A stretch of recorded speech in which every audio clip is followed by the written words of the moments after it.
Good morning, everyone, and welcome back to the CCREEE PPF Project Concept Development Training. My name is Safari Vital. I am the Sustainable Energy Junior Engineer with CCREEE, and I will be your moderator for today. So a bit of a recap on day one, we would have laid a foundation for going into the project concept template. We heard from Ms. Charlene Bodley on the CCREEE PPF, what it is, what it offers, our objectives. We heard from Mr. Gerald Lindo on sustainable energy technology considerations and regional outlook. His presentation would have given us a lot of insight into key technologies such as solar, wind, and hydro. And then after the break, we took a bit of a deeper dive into starting to prepare for developing our project concept templates. So we heard from Ms. June Aline from Compete Caribbean on problem and opportunity analysis, how we can conduct situational analysis as we prepare our projects. And we were introduced to the project concept template and the case study by Mr. Enrico Rebodello. So today we're going to be taking really a dive into the project concept template, which was introduced to us yesterday, looking at the different sections and speaking about how we can build our project concept from the ground up. So you should have received an email yesterday evening with the blank template as well as the case study. Just in the event that you did not receive this email, we're also going to place these two documents into the chat so that you can download them and you can follow along as we go through the content today. And you can even begin to fill out the blank template with your own project details. Also a reminder that we do have the help desk running from Monday yesterday all the way to Wednesday, where you can send any questions you may have about the session and also any questions that arise as you fill out the project concept template with your own project details. You can send these questions to ppf@ccree.org. That is ppf@ccree.org. And just a few housekeeping matters. Because of the nature of the webinar, we do ask that you place your questions in the Q&A box that is at the bottom of your screen. And also feel free to chat, to discuss in the chat box. So as our first session for today, we're going to be looking at the project status and experience. And with that, I will hand over to Enrique, who will take us through this presentation. Thank you. Thank you, Safari. Good morning, everyone. I'm glad to be here again. And I hope that everyone received the template or the case study. In the case that you don't have it at hand, please ask for it on the chat box. It's important to have it. We consider that this is the best way to get this template finalized. I think the session will be absolutely interactive. We are hoping to provide the tools, the information, and the knowledge that will help you in finalizing your template. So I will share a screen. The screen you will see again, it will be my desktop. So don't worry, it's like that on purpose. We're going to work on this presentation, but basically we're going back and forth on the templates. Again, the thing that we discussed yesterday is the fact that templates are used just as a mean to express an idea and to show how things are assembled and how different institutions understand things. So you should see my screen now. Hopefully, if not, just let me know. Basically, the idea is that we use these templates as a mean to communicate with CCREEE, but of course, the information you put here, it will be used in, it can be used in several different applications. There are multiple of them. We'll discuss many of the financing windows that are out there available for this tomorrow, and I think it's a good effort that you spend time on this. So we'll talk about the templates first. We talk about which is structured in 3 sections. The first one on project status and experience, second on project description and details, and then the last one on investment and risks. And then we will devote a moment to wrap it up in terms of how a proposal or a template can be assembled and be consistent across the different sections. So, as I said, you should have these are the two documents. They are two of the same. So this is one, the template is the template that once it's completed, is a case study and is ready for submission, following the steps that were explained yesterday. If you have any trouble with the registration or getting access to an account on the platform, please let us know. It's very important that you have the two steps: the first, the registration, and the second one here, the writing the template on the template. Then we'll go back to some of the responses we had yesterday. The people that are in the room, I guess most of you are back here and have the same profile here. There are interesting responses. Most of the people have a profile on solar, but a lot of people also work on waste to energy and energy storage. So these are technologies that are coming and are important. And I think it's important to say that the template can be adjusted for this. Is not necessarily more complicated or more difficult. The whole idea again is to just provide with an idea of the business case that you want to present to a financial institution or financial organization or any sponsor or taker or whoever is the sponsor, even if it's you or if you're proposing a project for your own consumption or for your own use. Then on energy efficiency, you see that most of the work is on energy management. ESCOs were discussed yesterday. LED lighting, it's a common thing in several applications. So I won't go into the details, but there's a lot of variety on the terms of the energy efficiency. And I think it's one of the key elements in combining with renewable energy as ways to improve the energy security in the Caribbean. So we'll go first to the first poll that we have today. So if this can be launched, please, on the screen. I would appreciate that. Yes, first, we want to know what is the status of your project. So you have any projects here today, what is the status of your project? And for that, I'll use the definitions we have here, which is basically if you have a project in scoping, you are trying to understand what is the potential you have. If you're doing pre-feasibility, is that something that you have an idea and that you're assessing the potential of it? Feasibility is more advanced in terms of having a site or a resource that you want to explore. Structuring, this is basically what is you have a project, you have a site, you have a business, and then you're on the process in getting the financing, getting the technology providers, and so on. Or you're doing implementation and construction, you're in a very advanced status, but you want to perhaps expand, or you're in operation and you want to expand even further to other areas of business, or you want to scale up your project.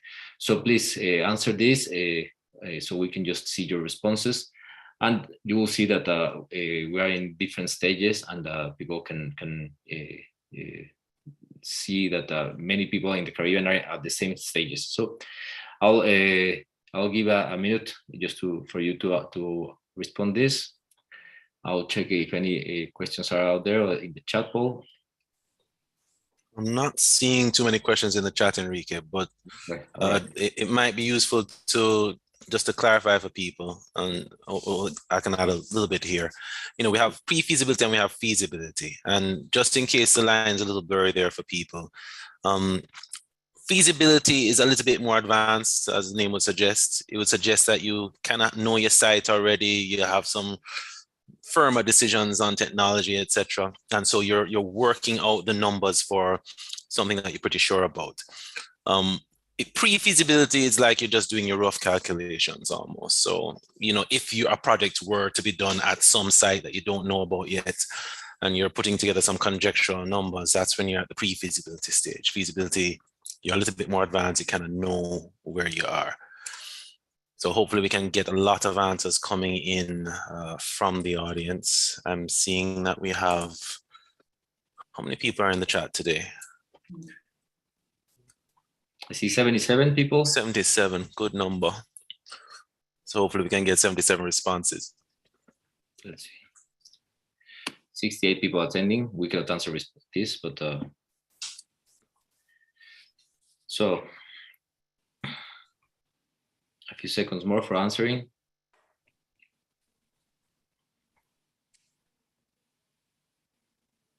And I think we can just close the poll.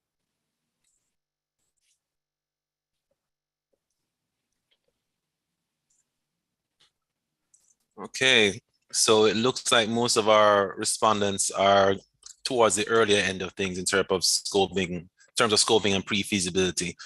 Only 5% of people at operation and only 10% in implementation and construction. That's all right. Hopefully, with the work we do over the next couple of days and in continued relationship, we can shift people towards the lower end of the spectrum, so to speak. Yeah, it seems like you're right. But the good thing here is that I would say that all projects start with a template like this.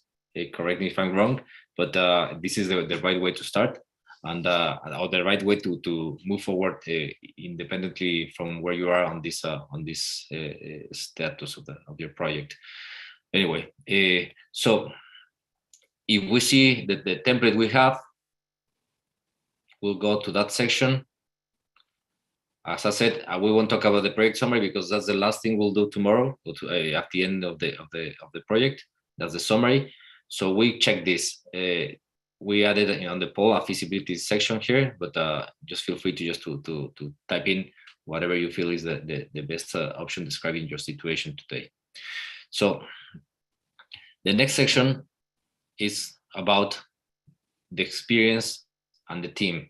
So for that, I'll ask if it's possible just to have the poll number 5, please.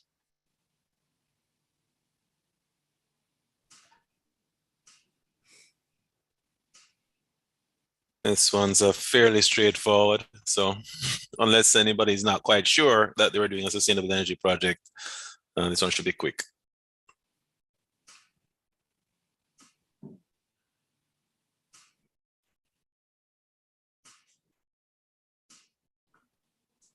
All right, please close it and see the results.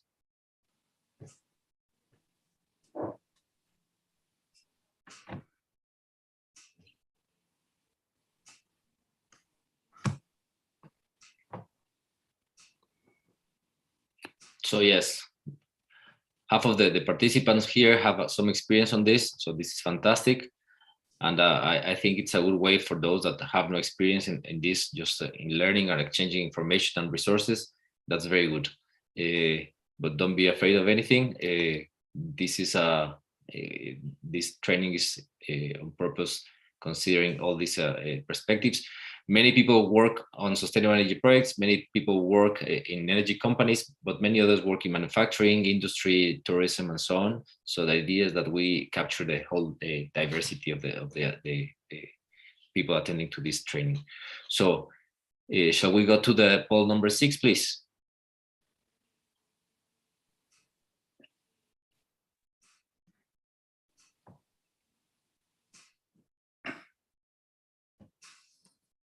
Again, this one's fairly self-explanatory. Just trying to gauge where everyone's at so we can know how to pitch it. And also, so going forward, we can know what level of assistance the PPF can give.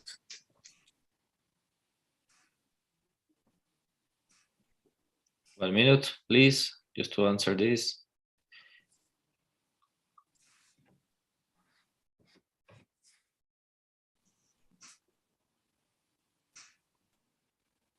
So I think we can close this poll and see the results.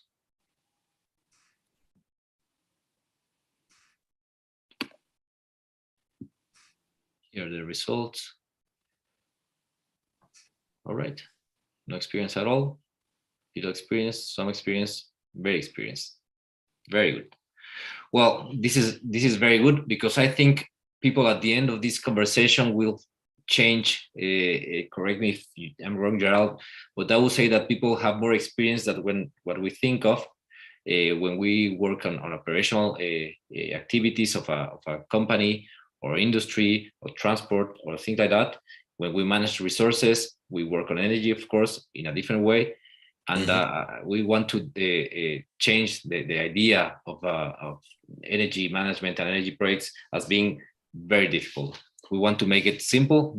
Today, the whole purpose again of these templates to simplify things, because we will get to the complex and challenging things in a minute.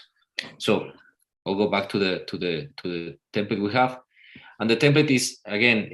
Please have it at hand so you can see it and you can type in whatever you feel is necessary. You have the case study from yesterday.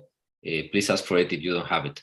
But basically, we're talking about the description of your organization, what is you're doing. If you're a manufacturing company or an energy company that aims to sell electricity or energy services, you have any experience on managing projects like this, it shouldn't be necessarily on energy, it can be construction, it can be anything. And we provide some examples of this. Selecting, procuring, installing equipment. If you have some experience in other industries, probably they are similar, but of course you have to acquire some skills, some learning, some knowledge. So it's important to assess that the skills you have, but and understand that different skills can be applicable to the energy industry. Management service, site selection, permits, and so on. So probably you have this from the template. So I'll go to the case study we have. This is a supermarket. ABC company is a supermarket serving the local residents, serving the industry, the tourism industry. The people that work on this is composed by a maintenance manager that oversees the operations of the supermarket, and they have 3 guys working on this: Mr. Brown, Mr. Powell, and Mr. Armstrong. One of them in building with a master's degree in building management. It's important to see the experience they have. If you have this experience, it's all right. While you're working in a very different industry or service, it's not an issue. The best, if you have more qualifications, it will be perhaps easier for you to understand. But anyway, it's for us, it's important so we know what sort of team is behind this and what sort of sponsors are behind the project. So this is the team, and this is about this is the company that is behind the team. As you can see, most people will have at least some of this part saying who you are. We'll have a question and answer session after this, but it's important just to see how it's structured here. This is an issue that was mandated by the leadership in the company. They're looking for complying with this triple bottom line: profit, planet, and people, which is similar to the 5 Ps that were presented yesterday from CCREEE. And then they have an objective. They want to do some savings in terms of water and energy. And of course, they're looking for other possibilities, including energy efficiency and renewable energy. And then they're looking for different alternatives as a way to reduce their operational costs. They talk about the energy system they have at hand, the challenges they have.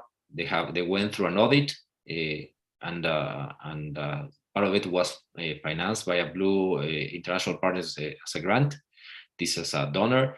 So these are situations that you can relate to, that are potential things that would happen to you in your own context.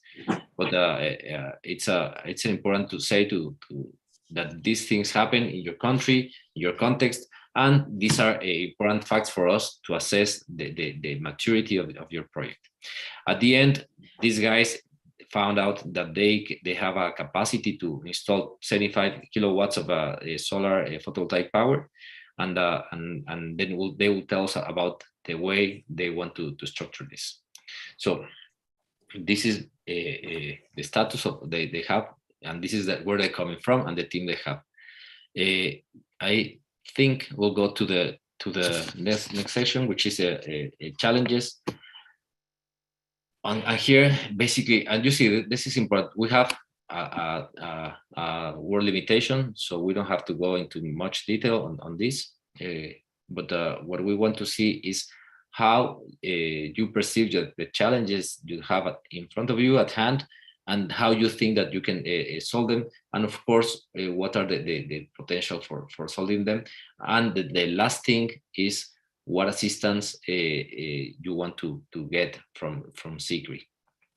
So we say these guys from ABC supermarket have a lot of experience in electrical and mechanical engineering. Of course, they have a lot of fridges and electrical installations and so on, but their experience on energy efficiency and renewable energy is not that much. They want to develop this sort of project. They know it's important, it's useful, but they know that they need to get the financing, get the right engineering, the procurement, and so on. So they don't have all the pieces of this puzzle. So they have, with their own capacities, they have a preliminary design of this system, and but they want to get support from CCREEE in terms of getting a long-term investment plan, including a financial analysis. This is understanding the cost they will see, the financial performance of their investment, and of course to assess what are the potential financing windows out there, the potential business models, if they want to do this on their own, or if they want to hire a company and pay for their services, and so on. And then this, of course, the other part, which is related to the technical assistance that is behind this. So this is the way they see it. As you can see, it's something that is a nice story of where they're coming from. And then we'll move to the project description section. I will pause here so we can see and take answers. So I will check the chat box and the questions and answers, because so far we have talked about the potential story that we have from our company or our organization, and it's important just to say that we're coming from this. These are our challenges, and we want to do this. So I will stop here. That's all right. And Yes. then yes. I see. Wait, saying yes.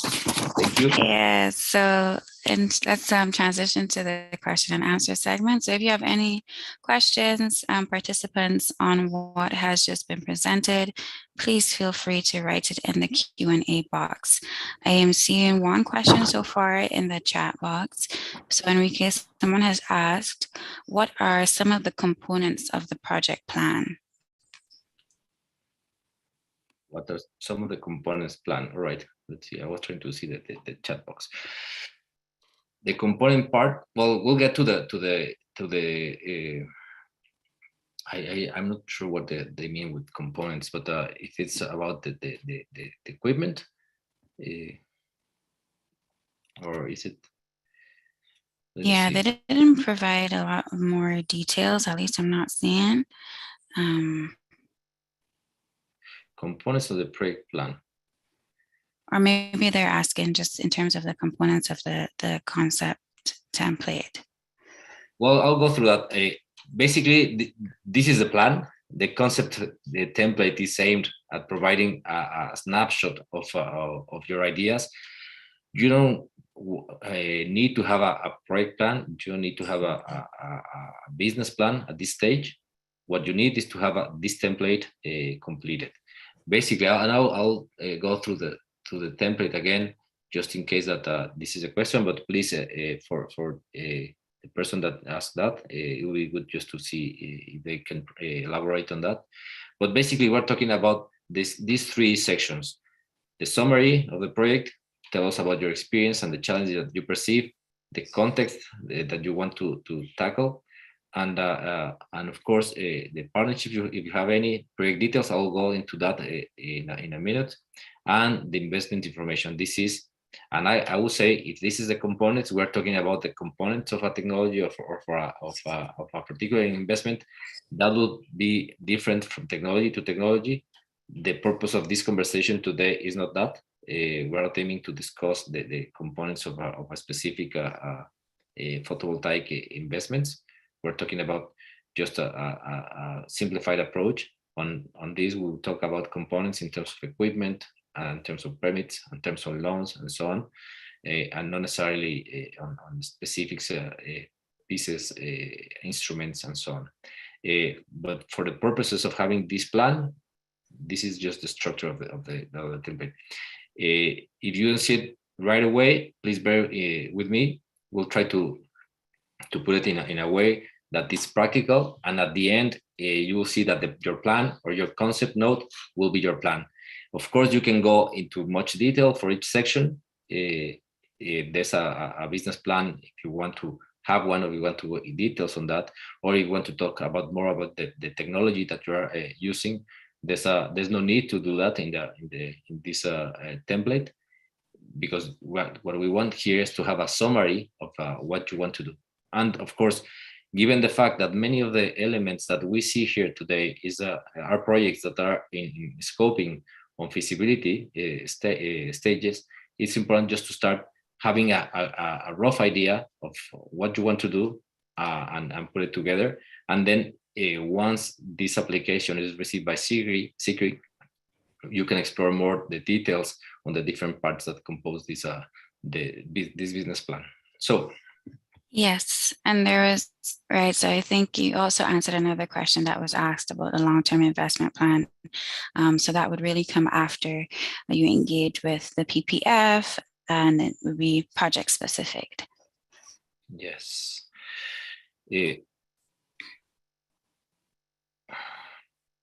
So I'm not seeing any other questions. Okay, I'm seeing another one in the Q&A box. So Cecilia says, we are working towards greening our small hotel and would like to invest in rainwater harvesting as part of a sustainable development. Okay, and I think she's asking if rainwater harvesting would be included in the PPF offerings. I will say that the whole purpose, correct me please, Sapphire, if I'm wrong on this one, or complement on this. The whole purpose here is that we have a project that is associated with renewable energy and energy efficiency. So if this project you mentioned on rainwater harvesting has a component on energy savings, using that water in a way that will save energy or will generate electricity or something like that, I think it would make sense. But otherwise, I think it's not necessarily the right window for this. But Safari, I don't know you want to add to that? Yeah, so just to add to that a bit, yeah, so what we're looking for is the project has to have some type of renewable energy or energy efficiency component. So we do look at Nexus applications, but yeah, there must be that sustainable energy component to the project. So we do have a couple more questions. So another question, what if the company engages a consultant? How do we present that in the template? I would say if I understand it right, if you engage with a consultant, I guess the consultant is just giving you an idea of what you have to do, or doing some details on the engineering, or doing a business plan and so on. For this consultant, it will be easy just to complete the template. You have to describe it. If it's part of your team or it's part of your suppliers, it's all right. Basically, you will see that the narratives here are relatively simple. They don't go into many details, and it's just all right just to comment on that. You say you have a consultant, and this consultant helped us in this, and you will see it later in the conversation today, that these guys hired a consultant and they needed somebody that is coming from outside. So, and it's all right. You just have to tell your story. And of course, you can say that you need more consultants, or perhaps you need an engineer working on this, and so on. That's all right. But it's perfect just to describe any situations you have.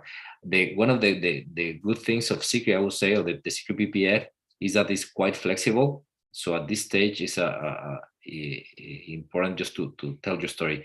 And I would say, I was reading the next question, the important on the concept note on this process. The concept note basically is the application to the CCREEE PPF. If you do the registration and then you submit the template through the registration, because you have to register on the CCREEE PPF website, You get an account, you do your details, the personal data, and so on, and then you ask to submit a concept note using this template. Correct me, Safari, if I'm wrong on that, or if it's a different way. Yes, that's correct. So the concept note comes, you must sorry, you must attach it for your full application to be able to go through. So it is quite important. Yeah, so it's a, I would say, fundamental. Otherwise, if you don't have a concept note submitted, you get nothing. So that you get no support from CCREEE in terms of moving forward with your application. If you only register for your project, you have to register and then you have to submit an application. And Right. for this purpose, we have this template, and as it was said before, we have the help desk open, so you can ask for any assistance in completing the application. And I see we have a couple more questions. So one question, will limitations directly affect the acceptance of or rejection of a project? And I can take this one. So what we would have went through yesterday is kind of the key things that we look for. So we don't expect projects to come with everything, which is really the basis of some of the services we provide. For example, we do provide business plan refinement. So we wouldn't expect you to come with that full thing. But at a minimum, we do hope that you have identified a site for your project, that you've done, even if it's an initial resource assessment, as well as chosen a technology. So in terms of those three areas, we would hope that you have some progress there. And then in the other areas of the project, you come with what you have. So those are kind of the evaluation metrics that we look at. So once you have those, and once you are eligible, so you're from a CARICOM country, you meet the technology, etc. requirements, then yeah, we consider the project as within our evaluation process. And then we also have some other questions. So EEM, so I'm guessing that is the energy efficiency measures. Can CCREEE assist with this? Yes, we can. That is a part of the technology services that we provide. And I'm seeing another question here, Enrique. Should the project have a timeline or schedule? How should changes in project component times, example, significant changes in project components, example, project feasibility, be dealt with? Yeah, you talk about when you describe the time of your project, we'll get to that. Don't worry. And at this stage, basically, we're talking about the project that will go well. So there's no need to assess or understand how things can change in terms of the components. So these are general ideas, general proposals. So, but I will have a section later on to describe these sections, these risks, how you address these challenges, and you will see that you can provide some information on how you can address that, or how that's a significant risk for your project. I see there's another question, or the question from the consultant on the technical experience from the VINDRA. I think it's the issue is, if you have a consultant providing technical experience, just say it.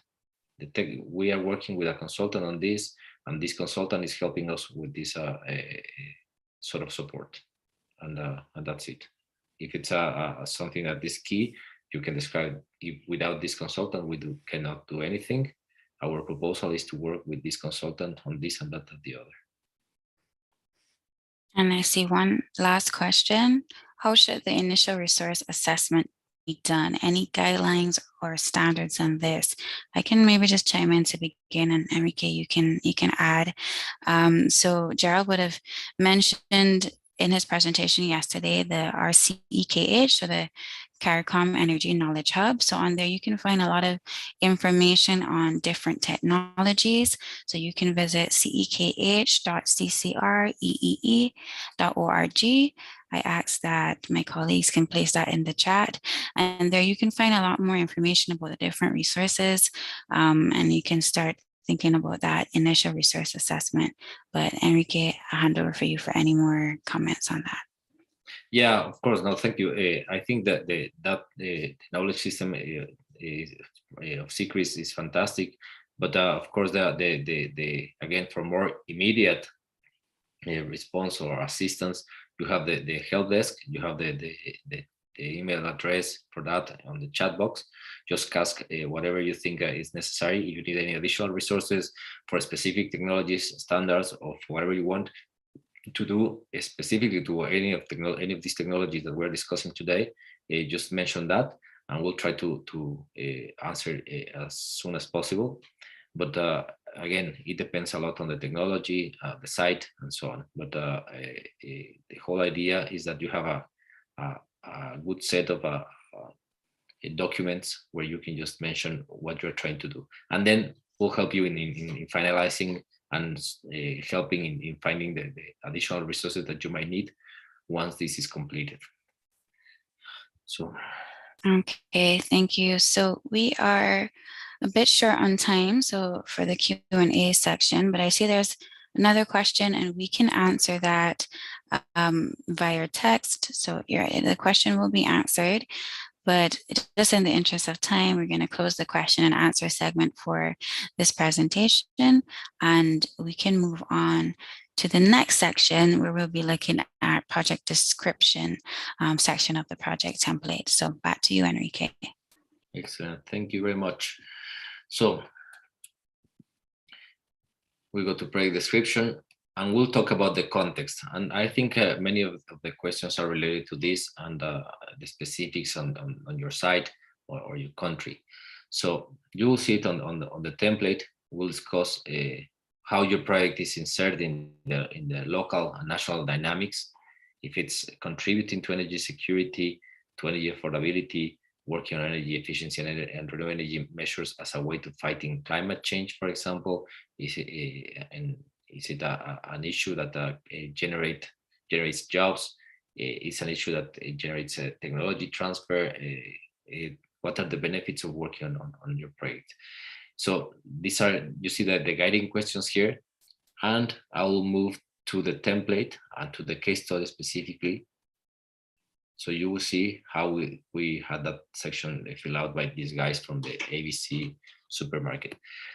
What is important here is that you see on the description here, we want to see how your project is embedded in the national priorities. So what is tackling, what sort of problem it solves. And you'll see that this can be described in the different sections we have. So basically, we're talking about a solution. Your projects are solutions. So that's the way we see it. So this is the context. And of course, you will see it is quite brief. We're talking about this company that is established in Barbados. And they talk about how this is aligned with the commitments of Barbados in terms of reaching 100% renewable energy generation by 2030, which is a very strong goal. But the company is aligned with that, and of course, if you are aligned with these goals, it's easier for you just to take the environment for the policy environment for supporting your project. They want to do, of course, it's not necessarily only working on the national policies, but it's also about the business bottom line. So they want to cut electricity costs through energy generation and energy consumption with energy efficiency measures, and of course the photovoltaic systems they have in mind. They see that there are some benefits in terms of for the community to create short-term job opportunities and reduce the carbon footprint. Many other things are associated with the environmental performance of projects. So this is a good place to mention those. And of course, it also represents a learning opportunity for the team. So I'll go to the presentation because we have some other ideas that I think is important. This is some of the resources that we have at hand from CARICOM, and these are some of the challenges that are perceived as energy challenges for the challenges for deploying energy efficiency and renewable energy measures in the Caribbean. Some of technical, socioeconomic, environmental, and of course, financial. But for this, you have some information, guidelines, and so on. Here, there's a reference. I think the link will be placed on the chat box. But basically, what we want to see is how your project aims to solve any of these challenges. If it's a technical problem regarding the energy access, grid access, difficulty in getting the equipment, if it's a socioeconomic or economic only, energy poverty, of course, high electricity tariffs, market structures, and so on, or environmental, talking about air pollution, ocean pollution, and degradation of the environment, and of course, climate change. You are quite aware that climate financing is increasing in terms of as a mean to fight global warming, but the way that this is happening is again through proposal like this.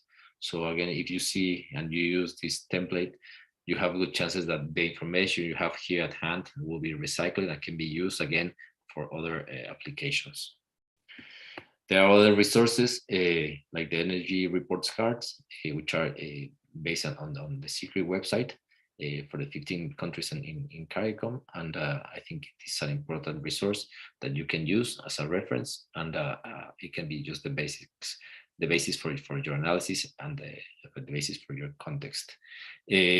I'll go back to the template and to describe more about the project details. There's this other section which is called partnerships and agreements. We call it optional, but I think a lot of people will have it at hand, because somehow you have partnerships, in formal and informal partnerships, that are important just to be expressed on the template. And initially we have these guiding questions. So for example, if you have any discussions with contractors, suppliers, any specific technologies, if the operation modality of the project is described, for example, you want to sell electricity, so you have a company selling electricity, perhaps you have a plot of land that you want to use for that, installing a photovoltaics, or you have a service company, or you want to work under a concession for a company or for a government, if you want to do, for example, the public lighting of a specific district, working for a specific utility, and so on. So the way the ABC supermarket structured this, it was that they had a conversation with two contractors. Again, I think that is tackling somehow the question that was asked before regarding consultants. So these guys were looking for engineering services and installation. Some of the information was provided with one of the contractors in terms of solar panels. Some others were working with the Ministry of Energy, Small Business and Entrepreneurship from the utility to see the permits and licensings that they require. And of course, in this case, the way they see it, this is a project that will be operated and owned by the company, but of course they will have a contract with a service company, with a contractor. However, the electricity will be consumed by the facility, and the excess of electricity will be sold to the grid. So this is the way we have this section here. I think so far we'll go to the next session, but I don't know if we want to. I think we're just going quite fast on this one. And now see if anybody has some questions on this section so far. Yes, we can pause and see if we have any questions on the project description section.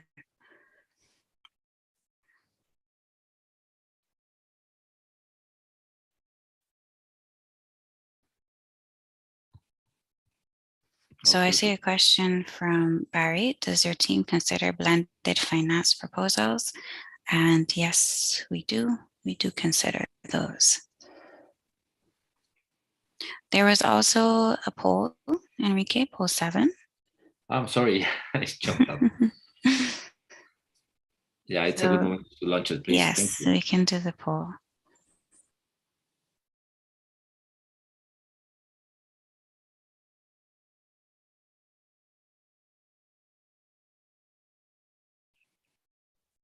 So the question here, proposed 7, which of the following have you considered conceptualizing when conceptualizing your sustainable energy projects? And you can choose all that apply. So as Enrique spoke about the context of your project and how that would link to national plans, how that might link to environmental and social considerations. So this poll is just trying to assess that to decipher what are the things that you have considered as you develop your projects, as you conceptualize your projects. Right. And Jerry here, just to clarify 2 things. Once again, because of the technical limitations of Zoom polls, we had to split it over 2 questions. So don't mind why we have 1 and 2 there. Secondly, for the penultimate option in the first one, acceptance perceptions, just to be clear, we're talking about the acceptance or the perceptions of your stakeholders in the project, i.e. what your neighbors, community, project beneficiaries, so on and so forth would need, and whether they would accept it or whether they may have positive or negative perceptions of a particular technology or anything like that.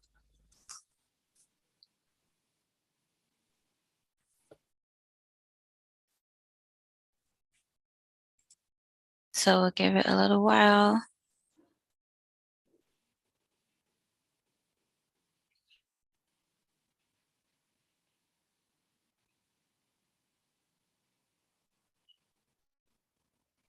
All right, given that we have a good percentage, let's see the results.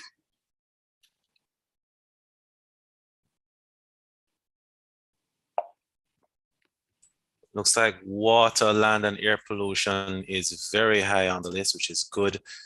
Protected areas is high on the list as well, but scrolling down a bit, livelihood impacts and job creation. I think that does speak to the Caribbean reality. We care about our environment, we care about doing right for the planet and everything like that. But in the end, livelihood, job creation, the economics is frontmost in a lot of people's minds, and I can understand why.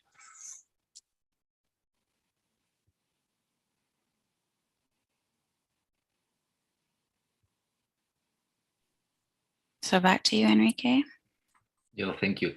Yeah, I was checking again of course the poll is clear that the natural resources and natural depletion, natural resource depletion and environmental considerations are key.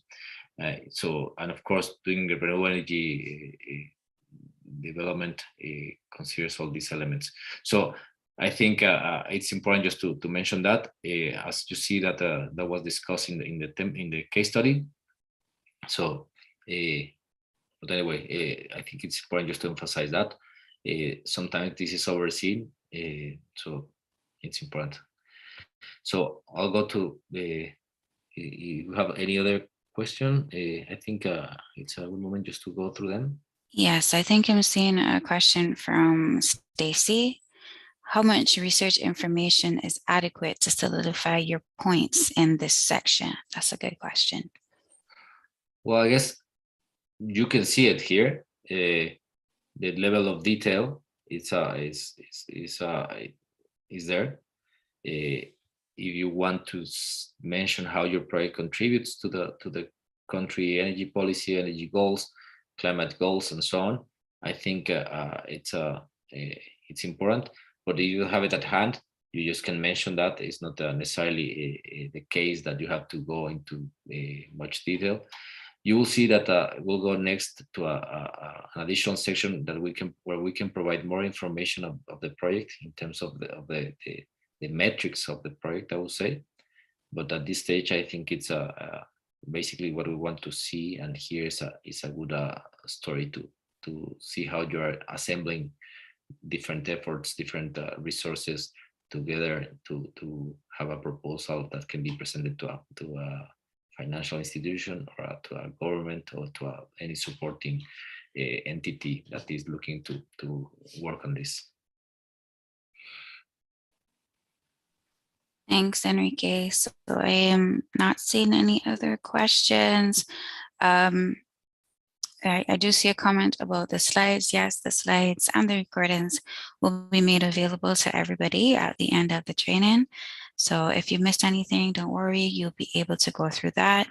And just a brief reminder of the help desk. So if you have any additional questions or questions that you think might not be able to answer live or you want a little bit more discussion, please feel free to utilize the help desk, and you can just email us at ppf@ccree.org to send your questions. So I hand back over to you, Enrique.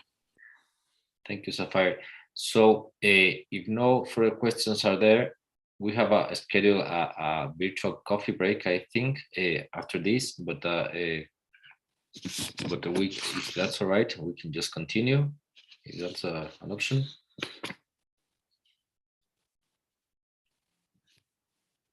Yeah, so we're a little bit early, but yes, we can transition to the break.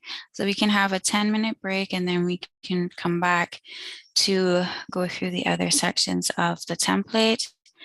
So we're going to just be playing some videos during the break, but you can feel free to get some water, get some coffee, some juice, and we'll be back in 10 minutes to continue the presentations. Thank you.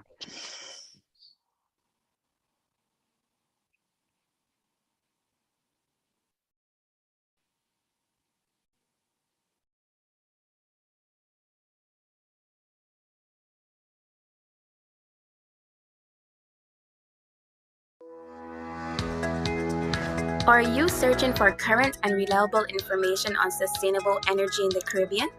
Then the CARICOM Energy Knowledge Hub was created with you in mind. A collection of knowledge products, courses, and a community of practice where you can connect with experts, the CEKH gives you access to the information essential for policy making, business and investment strategy planning, academic, and general public purposes. So whether you are a national ministry, development partner, energy company, or a citizen interested in the regional sustainable energy transition, the CEKH brings the information you need right to your fingertips. Accessing the CARICOM Energy Knowledge Hub is easy. Simply visit cekh.ccreee.org.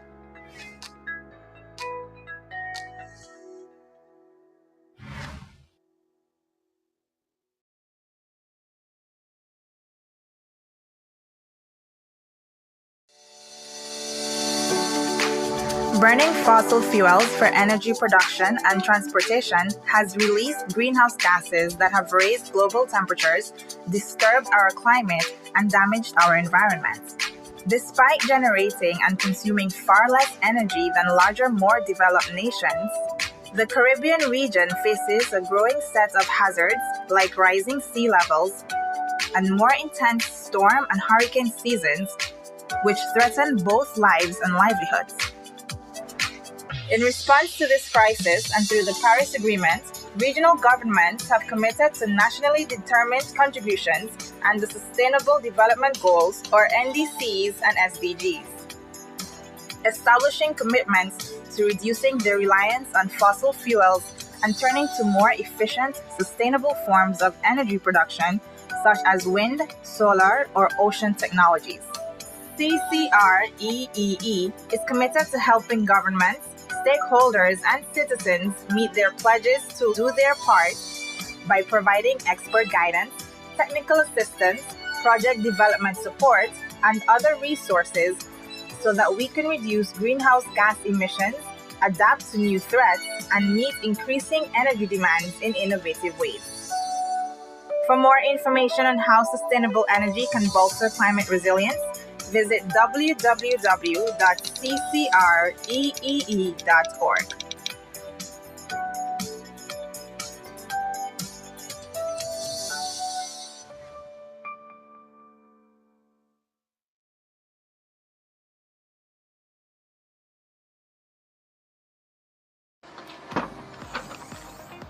Hey Penny, what's going on?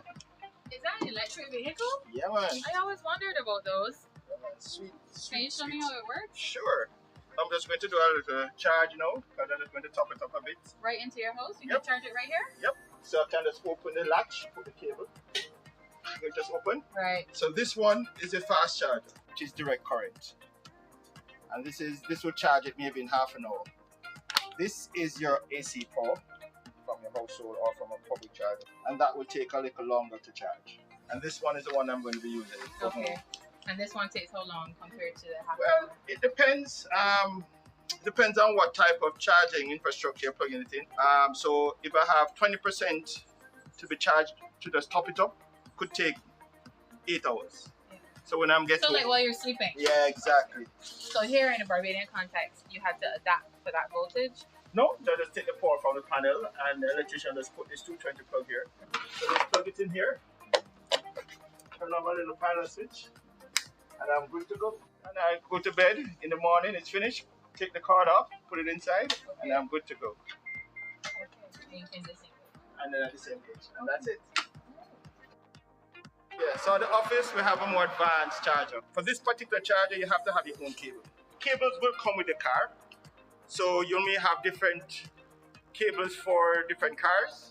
So you'll definitely get a cable with the car. So what you'll have to do, once you get the cable, you need to know what your charging infrastructure is like to decide if you're going to need an adapter for that charging infrastructure in your country, right? So you have the latch here. So we open the latch, and then we can plug this in. So this particular charger, as I said, it's more sophisticated. It could charge as low as what is at home and go up to at least 32 amps, which gives it a little more faster rate in charging. Right, so this particular charging station comes with a cable. So this is a type 1, and this connection is a type 2. So this one is typically US or Japan market, and this one is typically European market. Right. So nothing changes from the vehicle from a hood standpoint. So this, yes, this is a typical 12-volt battery. So this battery actually operates your auxiliary systems, your radio, your dashboard lights, your headlights. This that looks like an engine is actually a main feature of the car. What it does, it will take the power that you're charging the car with. It will have to convert that power to DC. You're taking it from an AC supply to get it into the batteries. And then when it leaves the battery, it needs to become AC again to drive the motor. So a lot of the features in the car, as it compares on ICE, is the same. So it has a lot of good features like that, which we'll see when we're driving the car.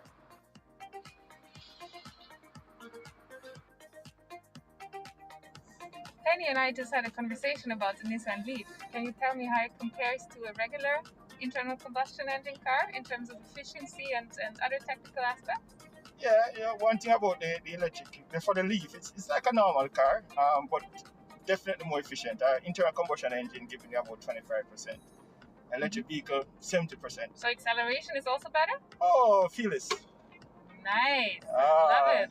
Excellent. And you see how quiet it is? It's I call it a yoga car. You'll notice right here, you'll see the blue. Right. So that's saying that it's getting back energy into the battery. Is that the regenerative braking? That is the regenerative braking. What does affect the range? Well, climate control. So if I was to turn the AC off, right, I'm now at 354. Oh, that so is I turn it back on, it's now back at 332. Nice. Do the different driving modes affect the range as well? Or Well, what else? Yes, it will affect the range over a course. You'll get enough regenerative braking driving in econo, as I'm doing now. Particularly, this particular Leaf has a feature called e-pedal. Mm-hmm. What is that? So it helps to brake the car and provide regenerative braking. So now I'm not pressing the brake, and right. the car is going to come to a complete stop. And what affects the battery life and health? Well, depending on how you charge it, fast charging is not recommended all the time. Mm-hmm. It puts too much, it heats up the battery, and that helps to degrade the battery. So obviously, temperature is what affects the battery degradation. So they've always said, depending on a hot climate versus a colder climate, right, there can be differences between the two type of climatic conditions. We're actually sitting on the battery now, so the battery is actually at the ground of the vehicle. Having the battery at the base of the car is actually a perfect idea. So we have a lower center of gravity? Exactly. So, it handles better. Because there are also a number of concerns about electric vehicles and safety if an accident happens or something. So thing about safety is that, we need proper persons to operate it, manage the car, maintaining the car. car has about 400 volts going through it, so it's an electric vehicle. So there are particular normal electrical safety requirements. You need the right technicians to actually maintain the car. If the car is in an accident, we need to have first responders trained. The guys who need to be trained to know that this is an electric vehicle, how do they approach a car, what type of equipment they would need. As a matter of fact, all cars need to have safety features because an internal combustion engine has fuel, and fuel is flammable. An electric vehicle has a battery. Both type of vehicles will need safety requirements. It's just that we need to have the right training for each of the type of vehicles. So there's no worry around the technology of each of the vehicles in that regard. Hi, Dr. Jackson. Hey, Charlie, what's going on? We have a charger at the office. How come you're charging here? Let us start the top up. It's an ultra charger that can charge the car faster. So I can charge it from maybe up to 80% in 30 minutes. You have to pay for these services, so it doesn't come free. So it's now checking for the car and ensuring that the car has been accepted. And then it's asking me which one to choose. I choose the one that is compatible with the car. And look, it's now charging. Do I have patience for this? I mean, what happens if I have an EV and it runs out of charge? This car can give you up to 380 kilometers. It's the size of Barbados. I know you can get home with 380 kilometers. So you can get home and you go around the island if you want to. In St. Lucia, where I'm from, quite a hilly island. Isn't there a difference? Like, can I go around the island of St. Lucia? As a matter of fact, yeah, when you go up the hills, you're going to take a lot more to the battery. When you're coming down the hills, you can actually have regenerative braking. So you actually have power going back into the battery. You can plan your drive in a particular way and you'll be fine. I mean, even for bigger islands like Jamaica, an EV is still appropriate. What about maintenance? Because, I'm used to having an ICE vehicle, doing my regular checks, the mechanics are quite attuned to my vehicle, but in terms of maintenance, is it more costly? Does it require more from me as the owner of an EV to maintain a vehicle? Well, it's actually less maintenance for you. I mean, there are less moving parts in an electric vehicle. In an internal combustion engine vehicle, you have maybe over 2,000 moving parts. In an EV, maybe 3 or so. So when you have to go through this quarterly or 3-month maintenance program with your internal combustion engine, you need far less. What I can say, which I was sharing with Cornelia recently, is that you need people to be trained into electric mobility, so you will have the comfort that once you leave it with your mechanic and he's a trained and certified EV maintenance personnel, then you know it's in good hands. I must say I'm swayed. I am convinced. Excellent. Love it.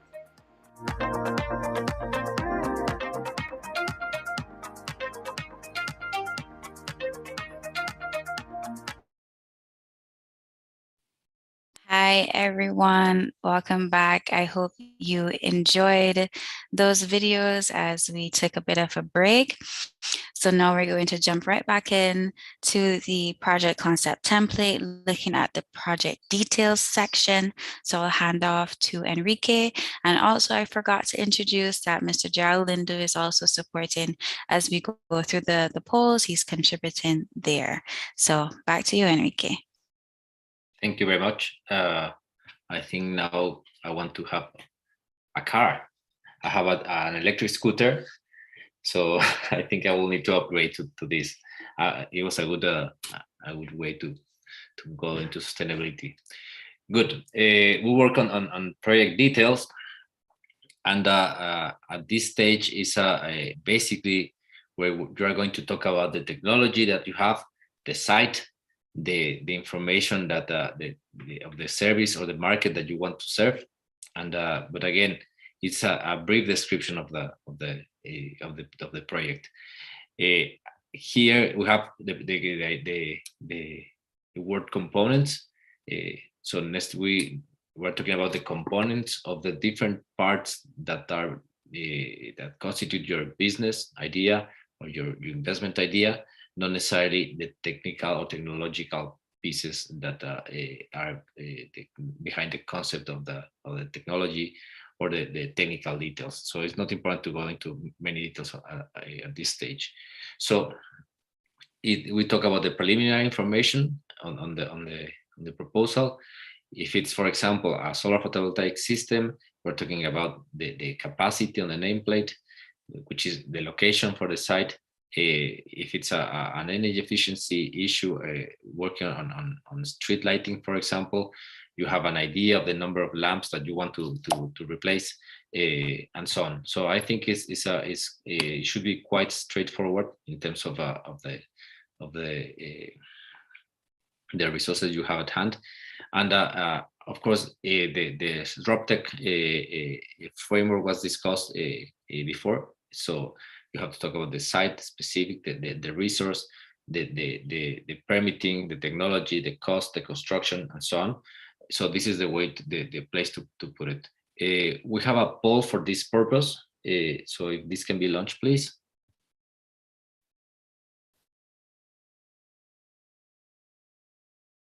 Poll 8.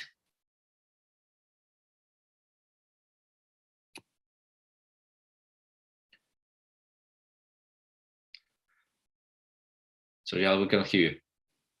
And while people are thinking through this, their answers to this, and again, you can pick more than one, just to say we have seen time and again, not just for PPF stuff, but generally at the CCREEE, how the lack of data in the region is a problem. We do understand it. That's part of why the CKH has been put forward as a solution. So we'd love to hear from people what data is lacking so we can make sure that it is provided. It will be interesting as well to see what people choose and don't choose. You know what I mean? Maybe people don't think they need a particular category of data, and maybe they will, but let's see what the results have to say.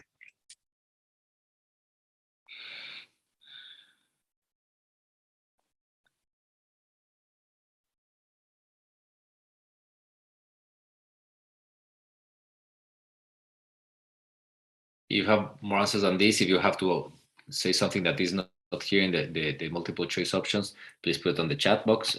That's a way to answer those, answer questions, or to talk about the things that we don't see or the difficulties in getting any information.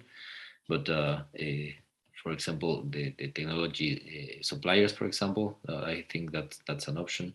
Of service, for example, maybe the costs are there, but we don't have a company that provides the service, or so on. So those are important things. I think we can close the poll. Gerald, that's right.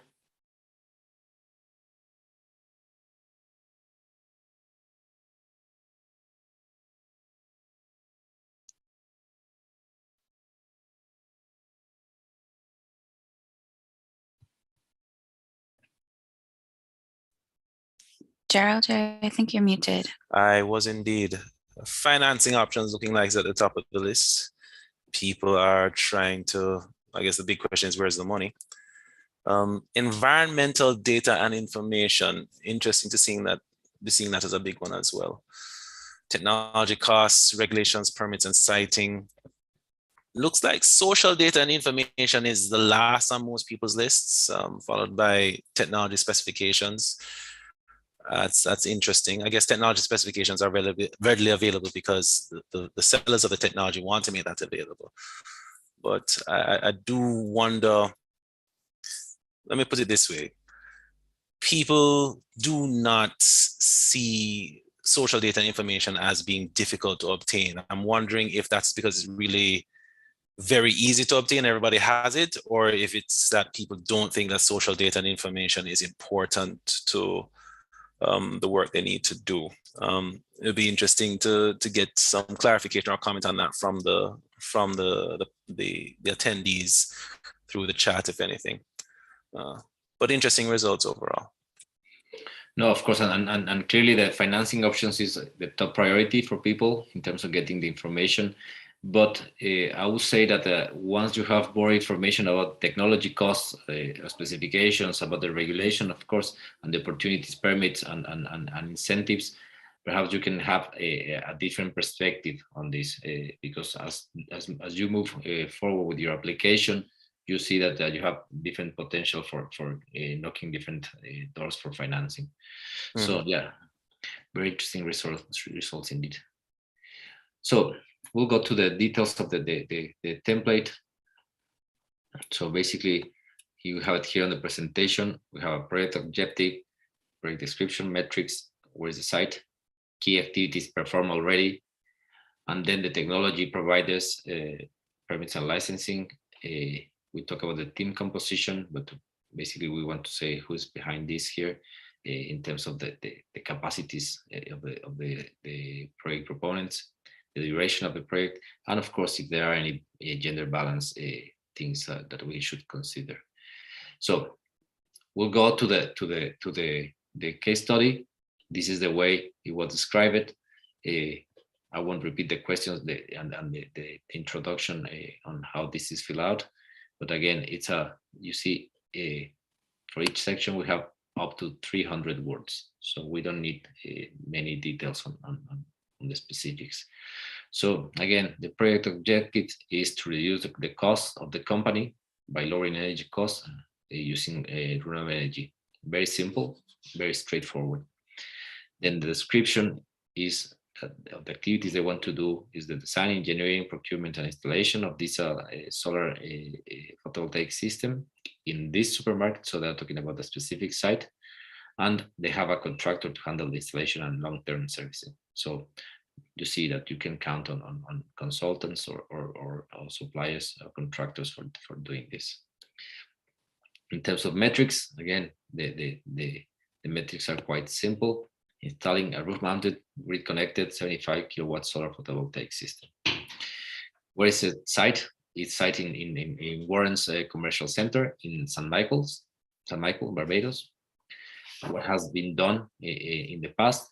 Basically, the basic and detailed engineering designs, permits are on the way, interconnection processes are on the way, and some procurement services have been identified, and some contracts are being negotiating with the utility, and they're looking for potential alternatives for financial implementation. So two technology providers have been identified, Sunshine DIM and Solidify Electrical. They are identified. You don't need to have any other commercial relationship with them or nothing. Some other suppliers are identified in Miami as other alternative providers. In terms of the permits and licensing, the project requires can benefit of the national feed-in tariff, so that's a good thing. They have a good incentive in Barbados for this, and the contract is under discussion with the utility. So specifically with the terms of the impact assessment on the grid. The team composition that will be behind this is just a summary of what we saw before. The basic engineering will be developed in-house, with detailed engineering outsourced by the contractor, and the company will see the installation and construction, and of course they will be responsible for financial and contract closing. The duration of the project, it will be 1 month for construction and installation, with a guaranteed 10-year lifespan.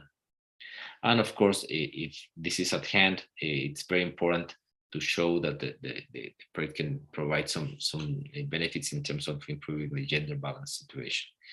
And we see here that the project seeks to provide benefits to women, including them in the development team. So that's the metric they have. Of course, there are several metrics for this and several metrics for all these elements. So this is the way you will see it on the template.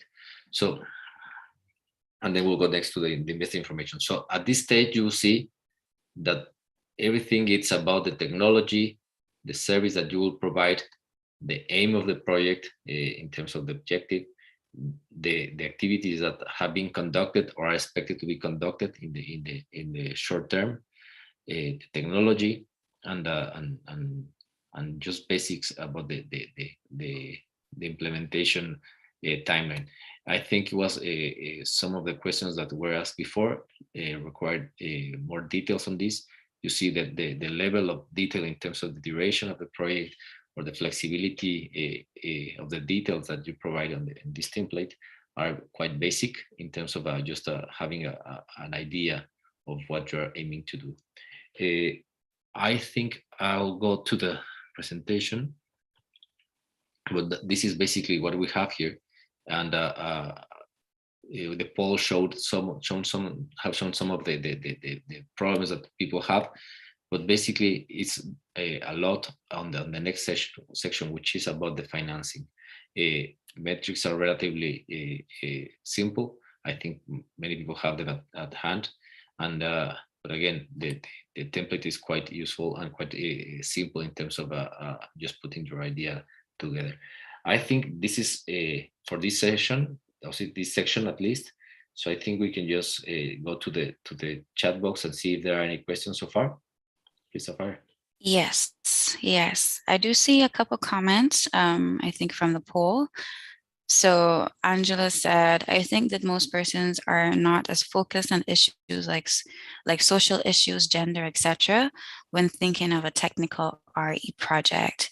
And another comment has said, the money, lack of research facilities is one of the biggest problems. We in the Caribbean should be able to develop our own energy inventions and technologies.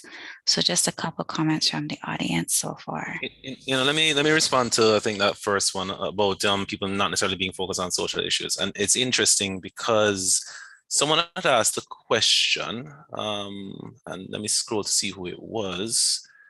Yeah, it was Louis Seshi, I hope I'm pronouncing that right, who was asking about, well, his question was, I started a small private company focusing on design and manufacture of off-grid energy solutions. As I progressed, I came across communities in need of energy, but who don't have the means to pay for it. How could he put a project together? Now, it's interesting there because you're talking about, say, energy access for people who can't afford it, right? That's a social issue. And if you have that kind of information to integrate into your project design, then when you are pitching that project to potential funders, it helps a lot. Because you can say, here is the social issue that my work is trying to solve. And you're not just saying it, you're backing it up with data, and you're making it very real and very, very robust. So I think depending on what you want to do, if you're doing something that is serving a social purpose, getting that social data can very much enhance the work that you're trying to do. Yeah, absolutely. Yeah, and of course, I think that the issue with the social and gender components of projects, I think it's out there. Several technologies have benefits in terms of environmental benefits, of course, but these benefits are disproportionate many times to affecting women more. So I think it's something that can be assessed. Of course, the help desk is out there just to see how these elements are elements that help you in building a better business case. And of course, I would say that many times these additional benefits of the project, if they are properly identified and described, can be used in improving your chances to getting financing. So there are dedicated funds for this. So it's important to emphasize this information. There are climate and gender financing windows that have an idea or have an objective in improving the situation. So it's important to mention those. So that's for some of the comments in terms of the social and environment. So and with regards to the research facilities, I think I cannot agree more with you. I mean, it's clear that you should have the resources to do this, and of course we're trying to do this today, and I'm sure that this is the right path to get there. Back to you, Sapphire. Yes. So I'm not seeing any more questions right now, but I'll give participants a little bit of time. If you have any questions, please feel free to add them in the Q&A box. And don't forget that if you have any longer questions or more specific questions to your project, you can feel free to shoot us an email at ppf@ccree.org. So we can give it a little while. Okay, so I'm seeing a question. What is the requirement for someone to partner with your or organization? Okay, so you're interested. So you can you can find out some more information about the PPF if that's what you wish. You can go to www.ccreee.org/PPF, and you can also email us, ppf@ccreee.org. On our website, we do have detailed the eligibility requirements for applying to the facility, and it has all the steps how to apply that you would need. So you can look there for all that information. And if you have any questions, you can always shoot us an email.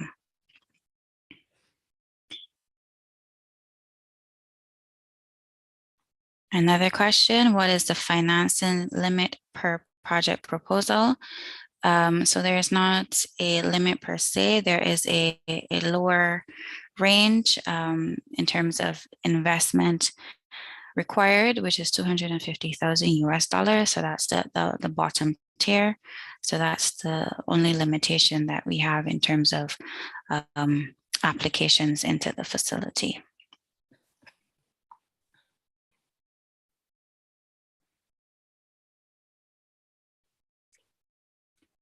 Sorry, I think I said it incorrectly. 25,000, not 250. Apologies. Okay, so I'm not seeing any other questions. So we can go on to the next segment where we'll be looking at the investment information. So I'll hand over to Enrique, and within this section, we'll also have Ms. Charlene Bodley coming in a bit to speak about project risks. So over to you, Enrique. Thank you. Thank you.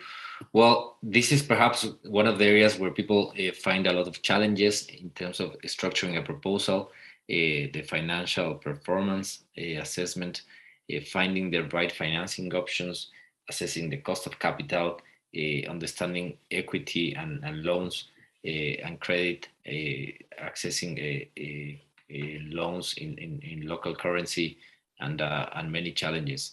So, but for that purpose, we aim to do this in a simplified way. Those are the things that CCREEE is an expert on. So basically, we have an idea to go through this as simple as possible, but we want to see how people think that the price can cover the costs associated with the costs. And then the second part of this is we understand financial sustainability as what is the long-term strategy to cover capital.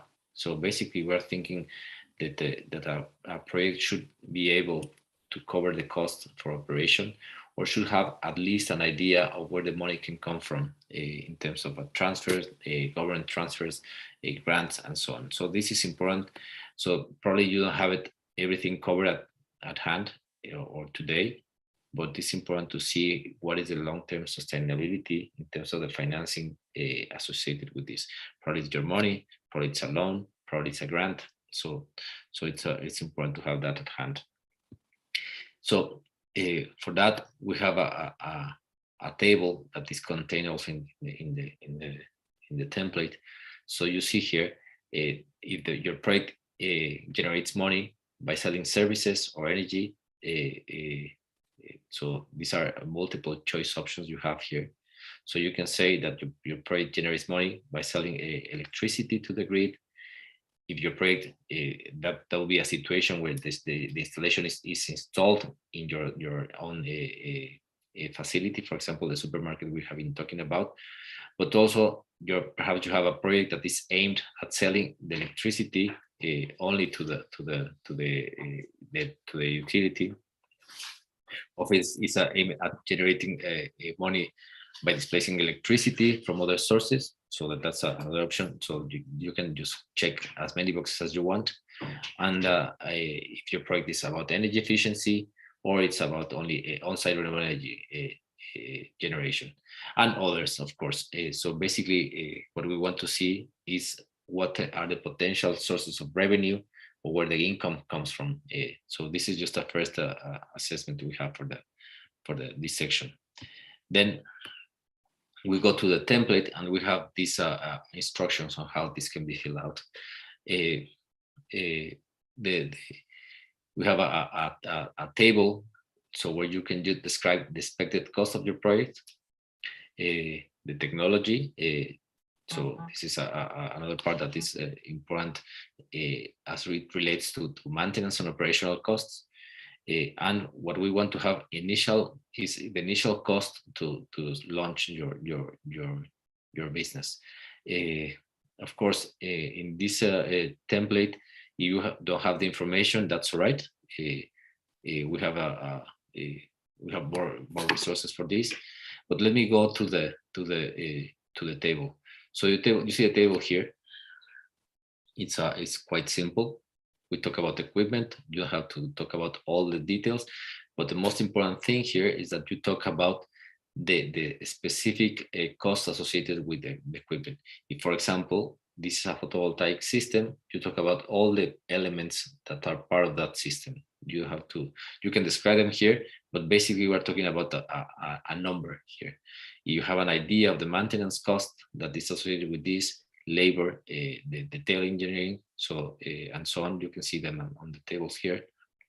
These are the initial costs of a project, and then we can work with you on in providing more information about the operational cost, and of course how this is linked to the to financial development, of course, of accessing financing for this. So after this, you will see that we have this table, and then of course we go to the funding. We'll see that let me go to the template, because I think it's important to see how this was filled out. For example, for the supermarket we have here, let me zoom in. I hope that you can see it, otherwise please stop me. But for financial sustainability of the project, these guys generate savings by decreasing energy consumption, by the two things they do, the energy efficiency measures, and of course the project they have at hand, which is the photovoltaics. They have a strategy to have a long-term system that help them in just having more alternatives to having cheaper electricity. So they have these solar photovoltaic panels and many other things. They can access a mix of grants and loans, and of course they can also have some of their own equity resources. So this is the way you see it. Financial sustainability, again, we put it in a way that is very that is simple and it's approachable. So we want to see how you see it, to learn from you, your situation, and of course how your context can improve the situation. And with the support from CCREEE, I think that we can complement the information on how the enabling environment of each country is different and how can be improved or used in favor of your project. Then we talk about the income that your project generates. We said check all that apply. So you see, we went through that on the table on the presentation.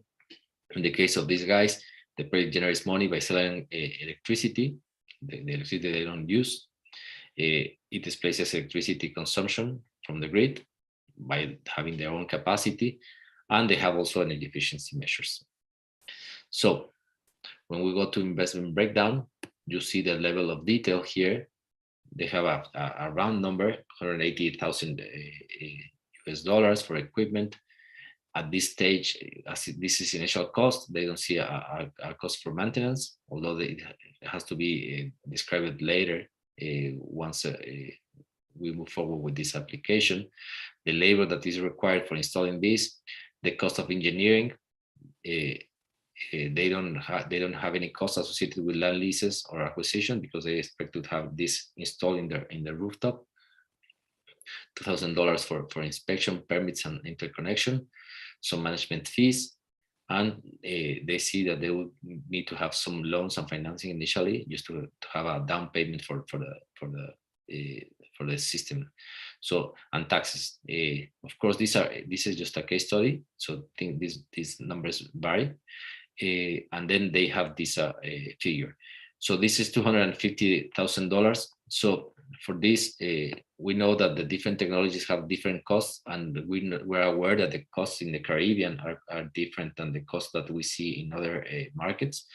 So for that, there are some resources that I'll show you in a moment, but which are basically, let me show it here. I'm sorry.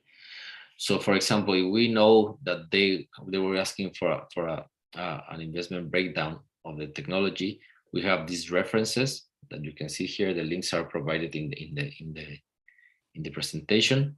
But these guys were thinking about $180,000 for an installation of 75 kilowatts. So we know that they're in the range of the, you see here, the table here. They are within the range of what is expected as a reasonable cost for the Caribbean. So if you don't have the information at hand, you can use this table. I think it's somehow it's associated with the situation in the Caribbean.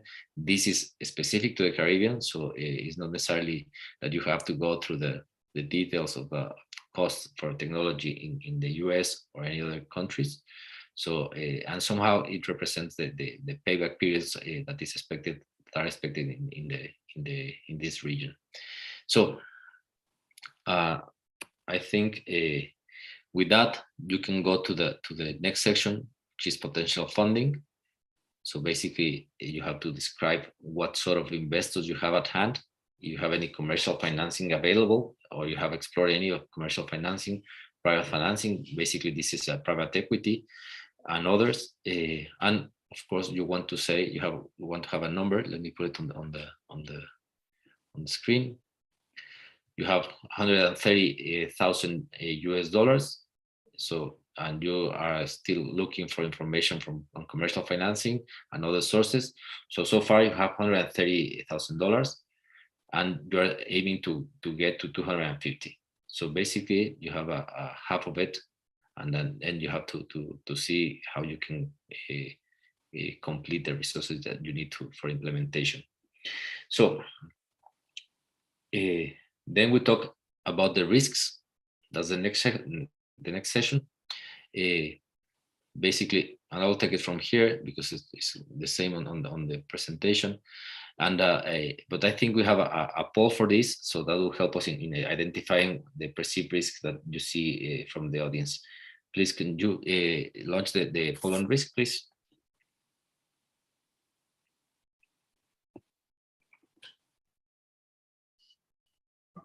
All right, good morning. A pleasant good morning to you participants, and welcome again to day 2.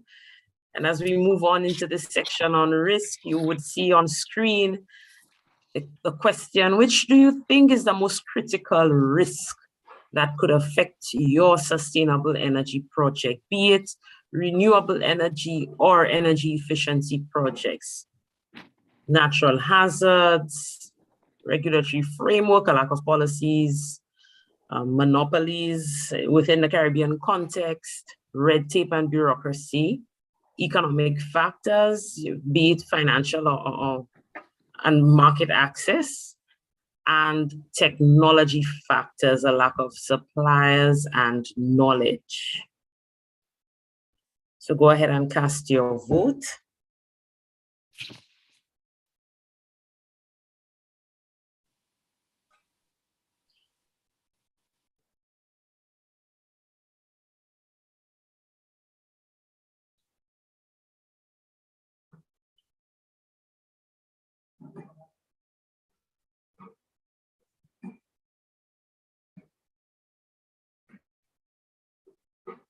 Okay, I'm seeing some participants commenting that they have more than one risk factor.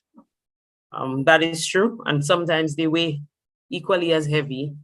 But if you're only able to respond to one, I would say perhaps choose what is most critical, particularly if you have already started conceptualizing a project and you've already started doing research and engaging in areas related to these 4 areas. What do you think is most critical, not taking from the others that they are also significant risk? And with that, I think if we have reached our targets in terms of our poll participation, let's see the results of that poll. Okay, and we're seeing that most people think 41% believe that it is related to the regulatory framework, the lack of policies, monopolies, particularly in terms of utility companies, bureaucracy. So if your project has to be connected to the grid, process, how smooth is it? How much does it support deploying a project within reasonable time? And coming in second place, natural hazards. I believe it was in St. John, and I believe it was Hurricane Irma, either Irma or Maria, where a solar farm had just been built with, of course, a very high investment. And the aerial shots are very heart-wrenching to see almost an entire solar farm destroyed by a hurricane. Our solar panels are attached to our roofs, and when the high force winds come during a storm, they're affected. So the infrastructure around our energy sector likewise affected by natural hazards.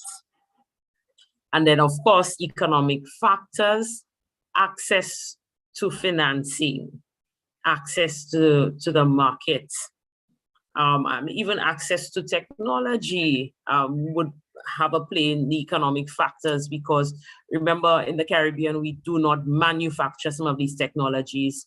And so that really contributes to the economics of developing our projects. And the last one is technology factors. And I noticed that is the lowest ranked one, because I believe that we do have the capacity, both regionally and internationally, in being able to procure the right technologies.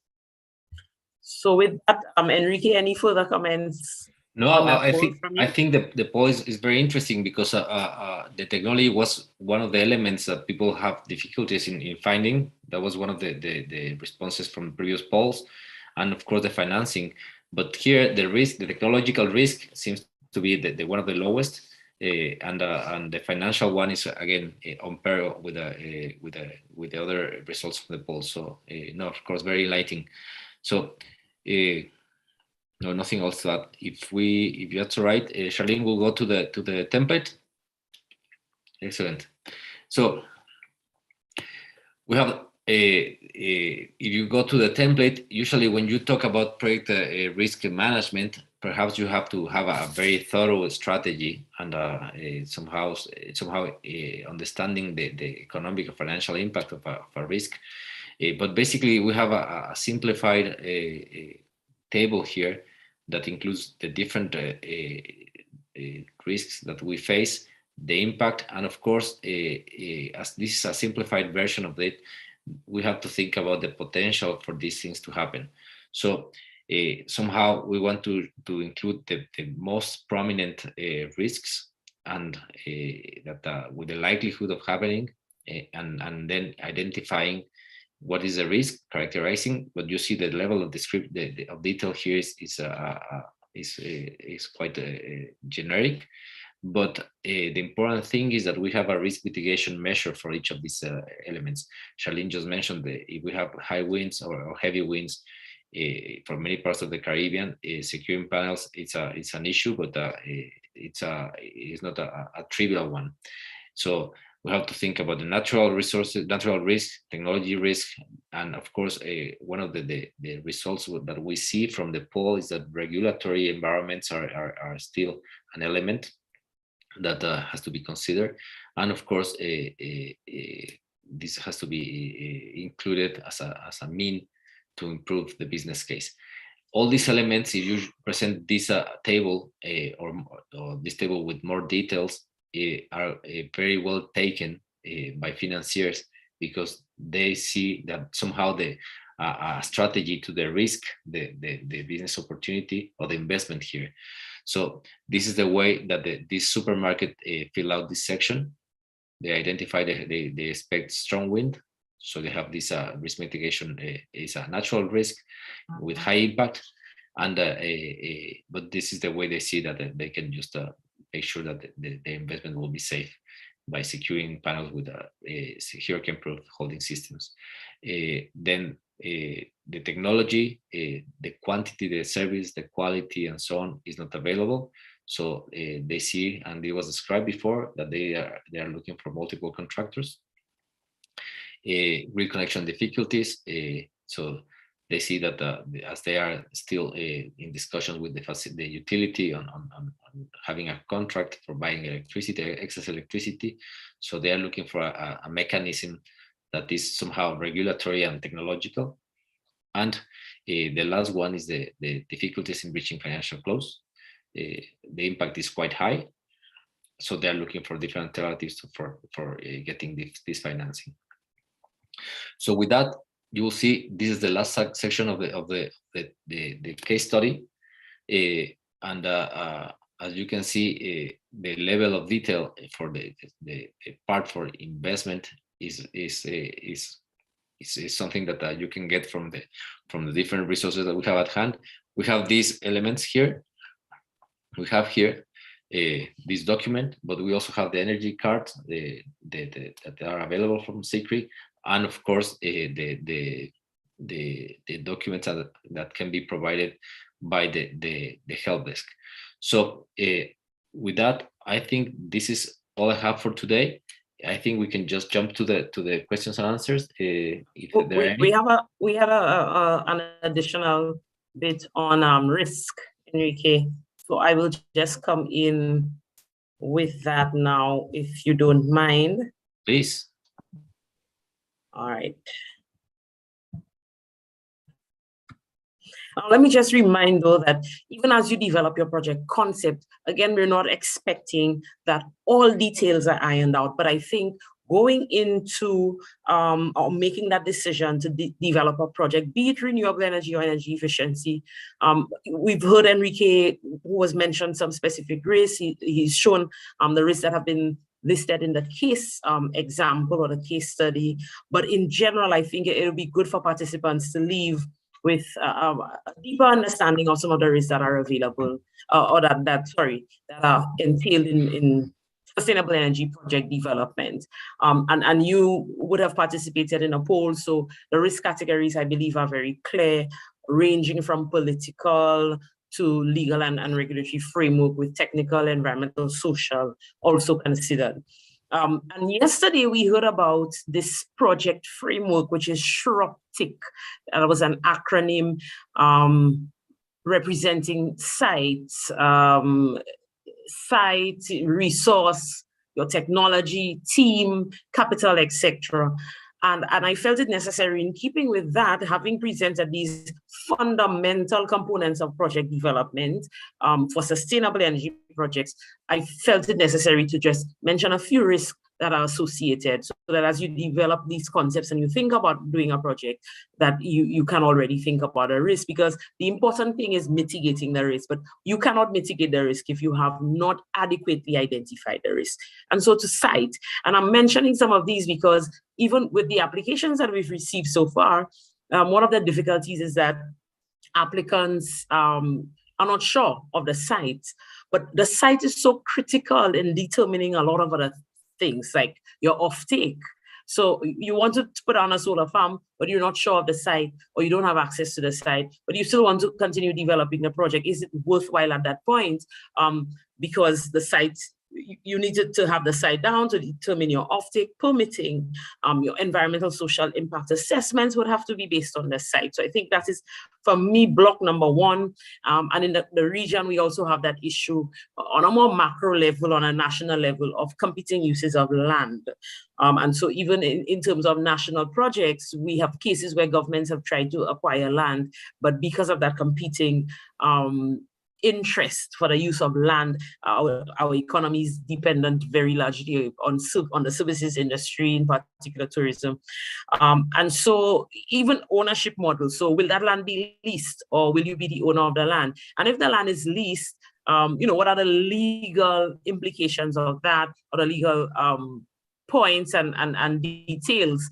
Can the owner of the land, through any legal mechanisms, exit that arrangement before the end of the project, and what does that mean therefore for the project and its cash flow? Environmental clearance, is the land near a forest reserve? Is it near an airport? Because if it's solar panels, you have the issue of the reflection. And we had that case in St. Lucia where a solar farm it wasn't that close to the airport, but considerations had to be taken into account for that project.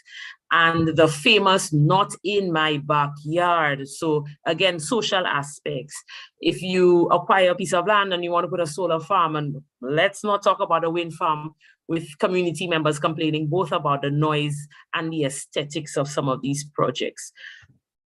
The resource risk, and resource risks are higher, obviously, for some technologies. So for my geothermal people online, we know that geothermal, for example, is notorious for high resource risk because so much investment goes into the upstream development stage of that project before even confirming the commercial viability of the resource. Because remember, the resource resides kilometers upon kilometers below ground. And so first you do your surface exploration studies, and then you go below the surface, which requires a lot of investment.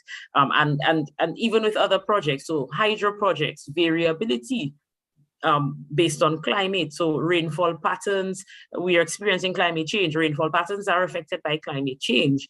And even solar projects, how much cloud cover is that changing? A typical example would be the Sahara dust. So, we have a lot of issues that can cause variability in your resource. How much is the sunlight affected, or the sunlight that reaches your panels, etc. The other issue is longer term quality data that is required in resource assessments for some renewable energy projects. I believe yesterday Gerald mentioned for wind projects a minimum of 18 months of collecting data.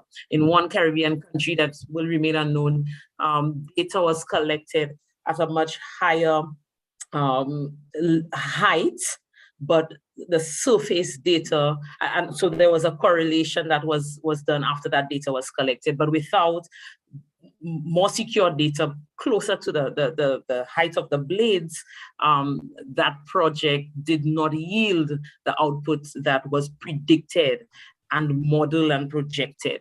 So again, very important points to take note of. And so in a lot of cases, you require a large investment to confirm the viability of the resource. Oh, and the infamous offtake risk, and judging from the poll you mentioned, regulatory framework being for you the number one. And I would agree to that in some jurisdictions, not all within the Caribbean. In fact, we have this net metering arrangement that is quite popular and common across the Caribbean. And what a net meter, I like to consider net metering from how I've seen it implemented in the Caribbean as a gentleman's agreement, so that you can connect to the grid, yes, you self-consume, the excess goes onto the grid and you get a credit on your bill. So you don't get paid for it, but you get a credit. And likewise, whatever you take from the grid, you also pay for that. So you have both a positive and negative credit. If by the end of the year you have an excess in credits, then that is zeroed and you start again for the year. But what that does though, in taking a project to the bank, how secure is your cash flow? That, as opposed to a feed-in tariff that has some more teeth, that guarantees that you have that particular tariff, despite the tariff changing next year or the year after. But if I sign that agreement in year 2022, that I'm guaranteed 20 years of that particular tariff, and then I can take that to the bank. And even in terms of larger projects, the PPAs, just establishing power purchase agreements with utilities in a number of our countries. Our utilities don't have that capacity because they don't have the experience, so it has not been done largely. Again, geothermal mentioned here, because when I thought about our countries, I thought, how many CARICOM countries can say that they've successfully gone through the process of developing a PPA for a geothermal project? And then there's the grid, transmission and grid interconnection.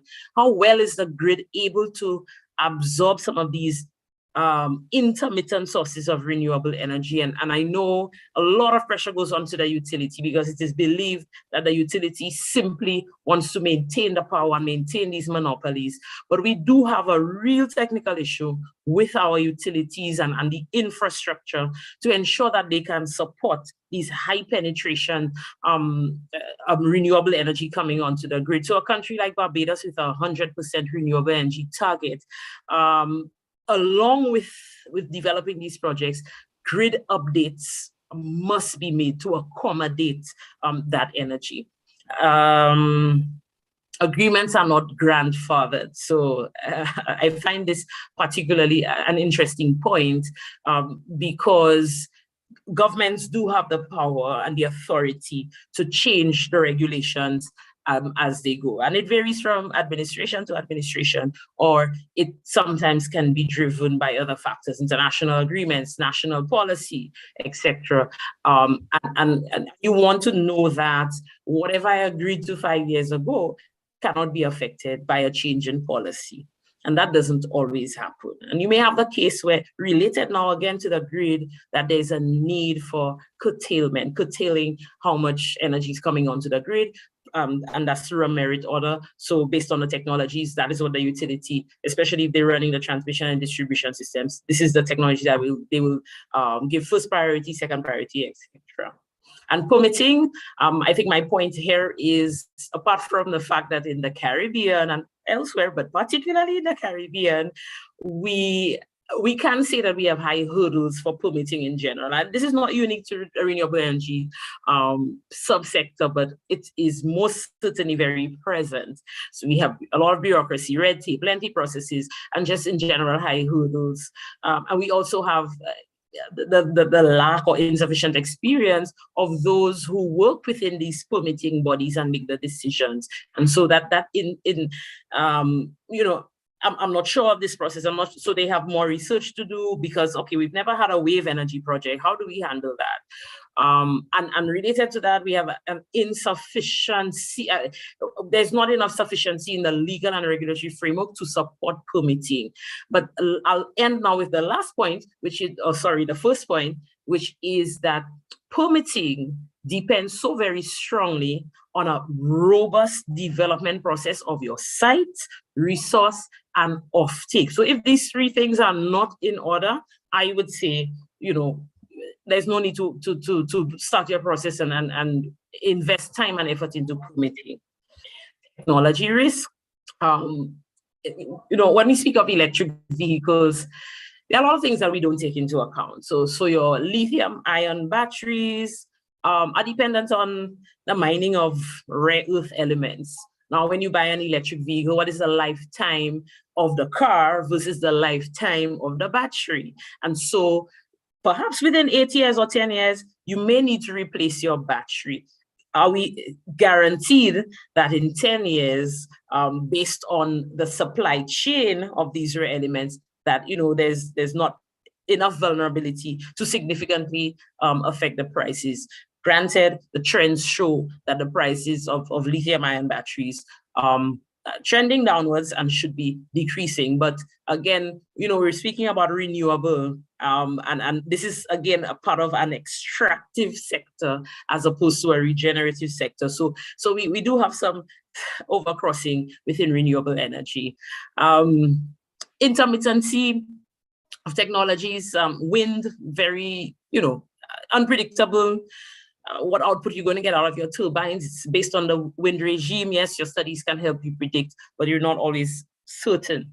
Technology cost. Again, we don't produce technology in the Caribbean. We don't assemble solar panels in the Caribbean. So everything comes from outside of the Caribbean, and that affects the cost of the technology as opposed to its performance. And resilience to environmental conditions, sea breeze, and all of the uniqueness of the Caribbean in terms of the environment. risk associated with the project team, you require an assembly of, I would say, a fully qualified team, but not to worry. That is what the CCREEE PPF is here for. And given the fact that where we were at in the region, we're not expecting that every project team in the Caribbean has all the expertise. So you would notice that the expertise that are required range from business, technical, financial, legal, operational aspects of the project. And we're fully aware of our restrictions and our limitations in the Caribbean, again, justifying the need for this project preparation and project development support from the CCREEE as an implementation hub. And a point to note that proven experience and capabilities are key elements to most investment decisions by qualified investors. Somebody asked earlier, can we partner with CCREEE? It is through that very partnership that if a project team can show, well, you know, we've been supported by CCREEE. CCREEE has done all of this technical work for us, assuring us that this project is investment ready. An investor will require that. So that goes back into the project team. And without that assurance, then you do bear the risk of not receiving investments for your project. Capital risk. Capital requirements don't begin at construction, but are engaged at incremental points along the development process. And that also varies from technology to technology. Some technologies require even higher capital input even before the project starts or moves into construction. Geothermal being a notorious example again. And all other elements must be in place: site, resource, offtake, permits, technology, and team for you to consider, because each one of these would bear cost that would feed into your capital cost. Enrique just also presented a breakdown. And Rough, notice that we're not requiring too much detail from applicants at the stage of conceptualizing the project. But some of this is what our support will help you to continue to develop. But we first need that very first canvas, so to speak. Financial institutions sometimes lack the capacity to assess some of your energy efficiency and renewable energy project proposals. And again, part of our services extend to financial institutions to provide training. And also, as a technical institution, we provide these assessments as services to these institutions. The regulatory framework must support financial tools. And an important point, insurance schemes for RE and EE is not a conversation that we have very often, given the fact that these systems are vulnerable also to climate change. So it's really an interesting dance. Renewable energy contributes to climate change mitigation. Renewable energy contributes, especially distributed systems, to customer-sited systems and smaller systems as opposed to a centralized system, contributes to climate and economic resilience. So we're able to bounce back quicker from an event with these distributed systems. At the same time, they're also vulnerable to high winds and floods. And how well are we able to provide insurance for these high investments that we're encouraging and we want to make? And moving right along to this perfect slide. So I had mentioned it earlier, and I quickly got my facts in check again.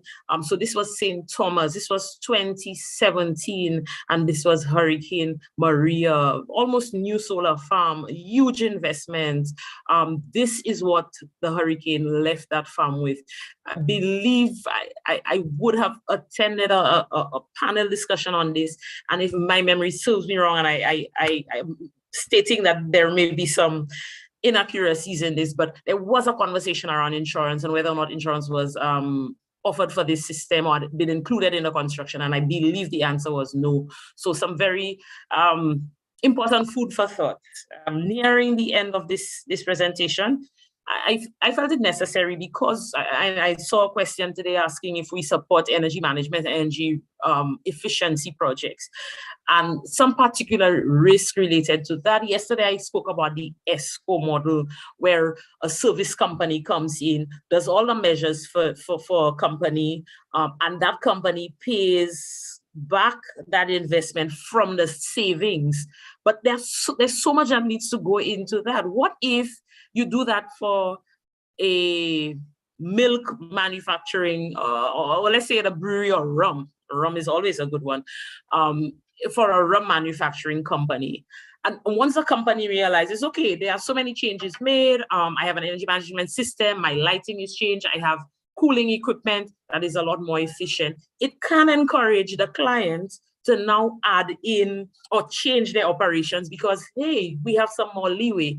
Now, the ESCO that has come in to do that for you is at a disadvantage because you have to be guaranteed a certain savings. If we're aiming for 40% savings and that rum manufacturing company comes in and adds in load or demand, then that lowers the amount of savings that can be realized from that project. So, you know, a lot of things to think about in terms of your projects and as you conceptualize them. I hope that this presentation has been helpful in doing so. Thank you very much. Enrique, I think I hand over to you, or I hand over to Madam Moderator. Thank you, Charlene. Thank you, Enrique. So now we have our very last question and answer segment. So please feel free to post your questions in the Q&A box. Okay, so I'm seeing one question. Are distributed energy resources really more secure and resilient to natural hazards? Any references for that? I'll shoot that questions to you, Charlene. Yes, I believe they are, because what it means is that if you have a small island that has just one main system and that system goes down, you have more people affected than if you had 5 systems. If you had a microgrid, for example, that would serve one community. And then we have so much advancement in energy storage technology. And this is really part of the purpose of energy storage, apart from grid stabilization. But you also have energy storage to allow for some of these isolated systems. In fact, the CCREEE is engaged, and because of confidentiality purposes, I will not mention which country, but we are engaged in projects that target energy access and rural electrification. And that very approach is to use microgrids and these decentralized systems. Again, so that if the entire system goes down, a community will still be on grid. I even want to go further and say that with, again, advancements in electric mobility, we have our electric vehicles acting as power stations, because what can happen in a storm is that you can, and again, you have now what I call vehicle to X, as in vehicle to home. You can connect, there's connectivity, vehicle to home, vehicle to building, vehicle to your office.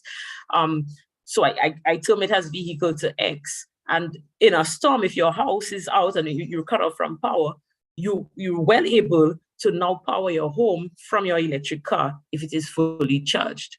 So quite a number of options. Our technologies are allowing us, yes, to increase our resilience. And remember that the point of resilience is not only how much can I not be affected by the storm, but it's also how quickly can I bounce back because the storm is inevitable. Thanks. Thanks, Charlene. I don't know, Enrique, if you wanted to add anything to that particular question based on your experience with climate resilience. Well, I'm a believer, I guess. And my job is I can tell you that even if you're not a believer, it's a good business opportunity. So you can see it either way. You can see it as a business, as sustainability, as improving supply chains, as having a lower business interruption in your area. So I think it's a good way to work on this. And of course, I'm a climate activist, so there's another part that we have to think about. So that's why somehow the climate financing is out there to be used. So. Okay, awesome. Our next question, comment and question. I created a biofuel that is more sustainable than E10, being cleaner for the environment and cheaper to produce. My main cost right now is in research development. I don't really see much information. Is my project applicable? Charlene, you want to take this question? Yes, that project is applicable. I believe we did have an application that was similar. It was along the lines of biofuel, and the project was in the same stage. So yes, and in fact, CCREEE works through thematic hubs, and that really helps us with some of these earlier stage projects that may still be in the research development phase. We work very closely with the RUN, that is the Regional Universities Network, and we were able to pull them in to assist.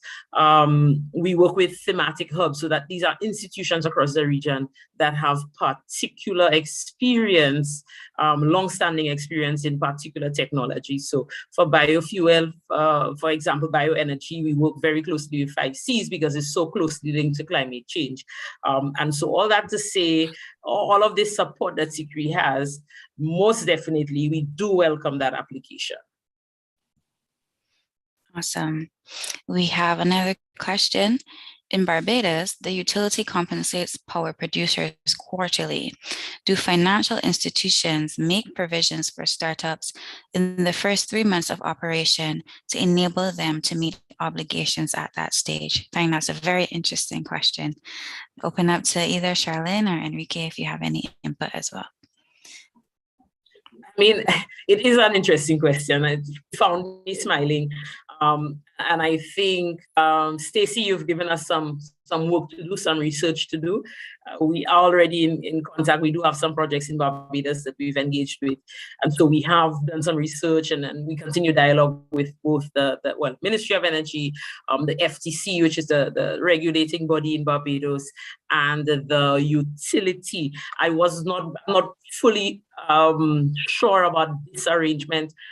In particular, it will be interesting to see within what capacity of project that this applies, because I imagine that beyond a particular threshold, say of a 5 megawatt, that this may not apply. This may apply to projects of a certain size. So allow us to do some research. If you just shoot us an email at ppf@ccree.org, we can respond to you a little more in terms of what was happening in Barbados. In terms of the financial institutions, another interesting question, and our financial institutions are saying, particularly in Barbados, that there is quite a lot of traffic, a lot of projects coming to them, and they are uncertain in some cases about projects, again, over a certain threshold. So I would say financial institutions are risk averse, and the financial institution would do everything possible to ensure that the cash flow to cover the debt. Your debt service coverage ratio is something that they would be very particular about. In terms of what period that they do, I suspect it may vary from financial institution to financial institution. Some are a lot more attuned to renewable energy. I don't want to single anyone out, but I'm aware that there are some that already have a number of financing tools tailored for renewable energy. So please, let's have a further dialogue via email on that point.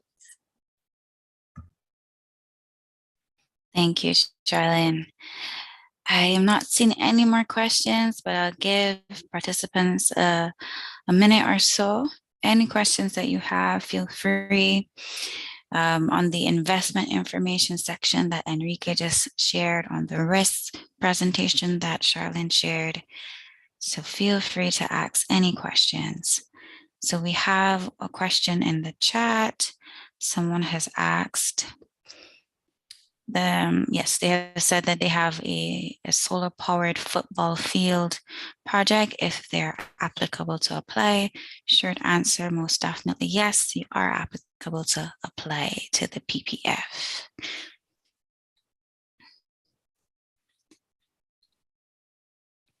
We have another comment. I was thinking about a project involving RE to process plastic waste in communities.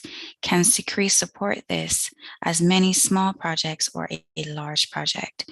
I'll shoot that one over to you, Charlene. I think we would need to see some more information on this, but I mean, based on the construct, this is obviously a nexus application, and that's fine. So we can see a clear relationship between energy and the environment. When you say support many small projects, it would be interesting to understand why it would be split up into small projects, what would that entail? But my first answer is yes. Thanks, Charlene. Give it a little bit more time for any more questions.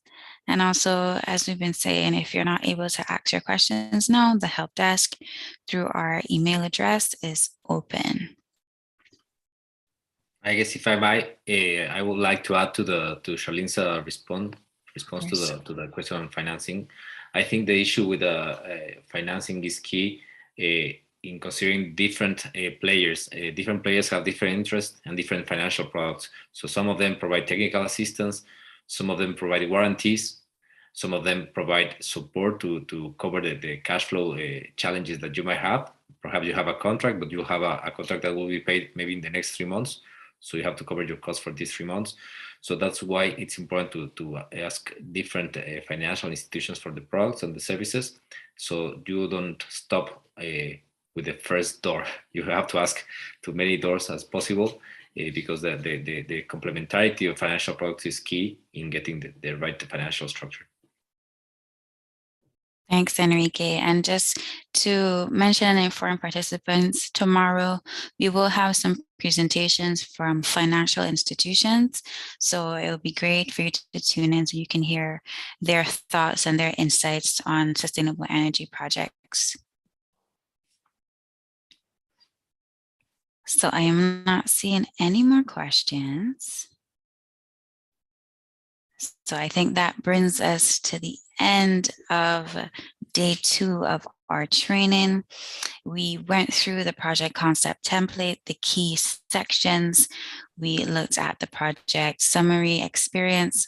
We looked at the project details, description, and the investment information and risks. Thank you so much for joining us. Thank you to all our presenters. Thank you very much to Enrique, to Gerald and Charlene who came in and contributed. And again, a plug, don't forget the help desk. Even now, as you might be going to fill in the template for your own project, feel free to ask us any questions. Feel free to tell us about your project and we'll be happy to respond. And we will reconvene again tomorrow at 9 a.m. AST to continue to wrap up our discussion on the project template and to hear from some key financial institutions. So thank you, everyone. Thank you for participating, and we will see you tomorrow. Thank you. Thanks, everyone.